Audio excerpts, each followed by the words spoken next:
Sampurasun, wilujeng tepang sareng abdi Selpa Madianti di channel Neng Selpa. Di dieu abdi bade ngaoskeun dongeng. Sate acan dikawitan, hayu atuh bantosan like, comment, share, sareng subscribe. Hatur nuhun. Jonggrang kalapitu, sasakala gunung bongkong. Zaman baheula di sabudeureun Jatiluhur masih keneh loba leuweung geledegan. Ari nu ngaguguh di eta leuweung katut gunung-gunung di sabudeureunana. Hiji lelembut titisan siluman zaman sangkuriang ngaranna Jonggrang kalapitu.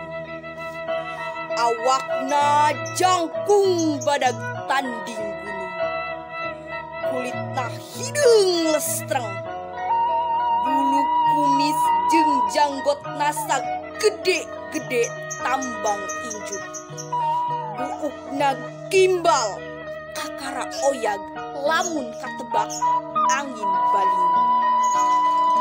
Estuk pikagilaeun jeung pikasieun pisan. Mun ngomong sorana handaruan tanding gugur. Hese ngabedakeunna naha keur leuleuy atawa keur ambek. Hiji mangsa Jonggrang kalapitu hayang nguseup di walungan Citarum. Lantaran hayang ngadahar beuleum lauk. Saenggeus nahulang sakedap, taya deui cara iwal tingen tatulung ka urang lembur nu aya di sisi walungan Citarum, nyaeta lembur Cisarubo. Barang nepi ka tungtung lembur, tuluy hohoak ngageroan ka urang dinya. Hei urang lembur, kadarieu euy, sorana handaruan. Ngadenge panggero Jonggrang kalapitu, teu sirikna sapangeus lembur tamplok nyalampeurkeun.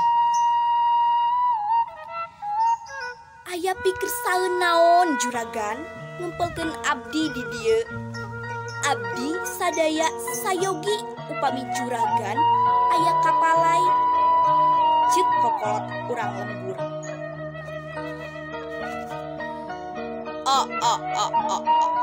Hade, tapi ulah nyebut juragan euy. Uing mah hayang disebut Aa, ceuk Jonggrang kalapitung bari muril-muril kumisna anu sagede-gede candang kalapa. Barabat atuh manehna nyaritakeun ka hayangna hayang nguseup di walungan Citarum. Anu mantak krek minta tulung ka urang lembur.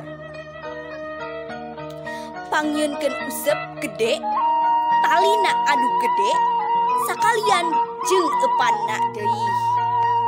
Pamenta Jonggrang kalapitung ditedunan ku urang lembur.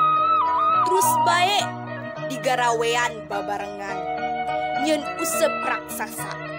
Saenggeus sawatara bulan kakara anggeus tuluy disanggakeun ka Jonggrang kalapitu. Alus nuhun euy, alus pagawean teh kapake ku Aa mah. Ari eupana aya, ceuk Jonggrang kalapitung bari ngilik useup jeung talina. Aya ieu hulu munding. Hulu munding dicomot, tuluy dilelepkeun kana useup. Lung bae dialungkeun ka walungan Citarum. Lebah leuwih nu pangjerona Jonggrang kalapitung nguseup bari dilalajoanan ku sakabeh pangeusi lembur. Nangtungna ngajegang sukuna sabelah mincak gunung. ari nu sabelahna deui napak kana tangkal bungur anu kacida gede. Salila sabulan manehna ngajega kitu nepi ka gunung anu ditincakna jadi bongkok sarta tangkal bungur ampir paeh anu kurang dinyamah disebut sarang. Anu mantak nepi ka ayeuna gunung teh nelah bae gunung bongkok. Ari urut tangkal bungur jadi pilemburan anu nelah lemur bungur sarang. Bawahan desa Cisarua Jatiluhur dina poe ka-40 useup teh oyag-oyagan gancang bae atuh ku jonggrang kalapitung teh dicokot sataker tanaga. Kulantaran lepas teuing nyentokna useup teh ngacleng jauh pisan katukangeunna. Dibetot hese ari pek ngait kana leuweung haur. Ku jonggrang kalapitung dibetot sataker tanaga nepi ka sakabeh haur didinya kapangkas. Tapaknya jadi papak lir anu beunang ngararata. Nu mantak nepi ka ayeuna didinya mah tara aya haur anu jararangkung.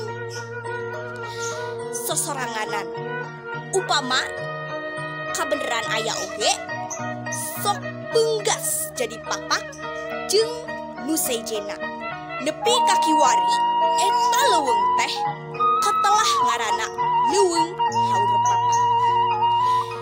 Jonggrang kalapitung pasaran lauk naon anu nyangkut teh. Barang diilikan sing horeng ukur lauk jeler. Asup kana ceuli hulu munding anu geus jadi tangkorak.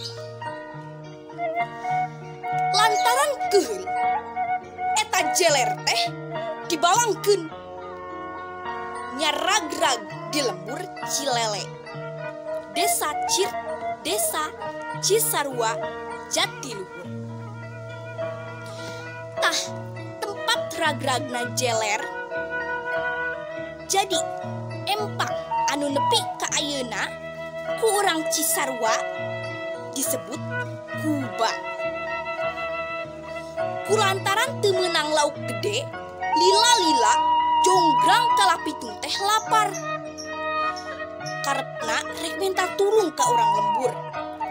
Tapi geus eueuh saurang-urang acan lantaran kalabur sarieun nengjo jonggrang kalapitung ambek-ambekan. Nu aya teh ngan tangkal jengkol. Kabeneran deui buahna meuh beuy leubeut. Henteu talangke jengkol teh dipupu tuluy dikeremus sacanggem. Nah atuh barang rek iih bet ngarasa nyeri sing horeng jonggrang kalapitung teh jengkolin.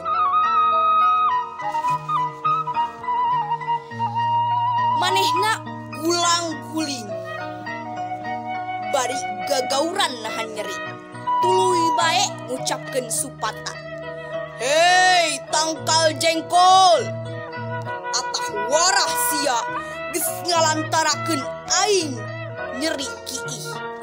Ayeuna ku aing rek ditumpurkeun nepi ka iraha bae oge di daerah ieu tangkal jengkol moal bisa jadi. Cek ujaring carita.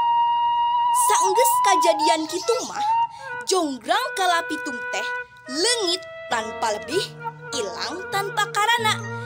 Ngan nepi ka ayeuna di wewengkon Cisarua mah teu kungsi aya tangkal jengkol anu bisa jadi.